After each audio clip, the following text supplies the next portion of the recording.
The young people of Irkutsk know they are in danger. The city is at the crossroads of drug shipments between East and West. With drugs has come the scourge of HIV and hepatitis C. The young people hold regular rallies as part of an awareness campaign. With a population of some 600,000, 20,000 in Irkutsk are HIV positive. It's the highest number of HIV cases in Siberia and is second only to Moscow in the total number of cases in Russia. The problem has stepped far beyond drug users and has affected all layers of society. According to the latest research, men mostly get the virus through needles, while women through sexual contact. There were many young people who tried drugs in 1999, and that year an explosion in HIV cases was registered in the city.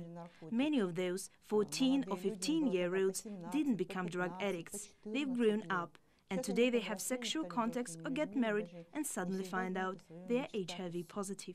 Many women have sexual relations with former drug users and get to know their HIV status only when they are pregnant. Despair, especially here in the city slums. Drug-dependent prostitutes work for their daily fix. Locals say it's easy to see used syringes in the yards of these shabby houses in the city gutter. The region's authorities and NGOs have programs to tackle the spread of HIV/AIDS, but specialists say their efforts are not coordinated. The regional government should coordinate the work of health and education ministries, social workers and drug control forces. I don't deny this is a very serious problem for Irkutsk, and we should do everything we can to stop the spread of the disease. Educating our population, explaining to them, drugs and unprotected sex can lead to death. Doctors emphasize the importance of testing the whole population. Here in Irkutsk, the high level of drug addiction and sexual transmission is the main cause for the growth of the epidemic. This test is the only means to reveal the deadly HIV and hepatitis C viruses, and the treatments can be started as soon as possible. It's compulsory for pregnant women and conscripts. High-risk groups, prostitutes and drug addicts come here voluntarily.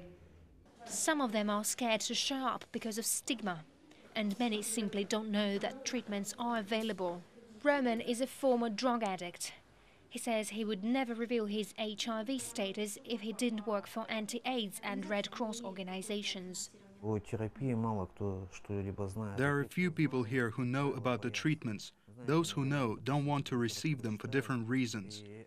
There should be social ads to convince people to come to us, test themselves and get treatment. Roman also believes that the role of the mass media is vital. On the streets of Irkutsk, the battle continues. The anti-drug messages is beginning to get across to all levels of society. But breaking the cycle of drug taking and HIV infection will prove much more difficult to solve. Yulia Shapovalova, Russia Today, Irkutsk.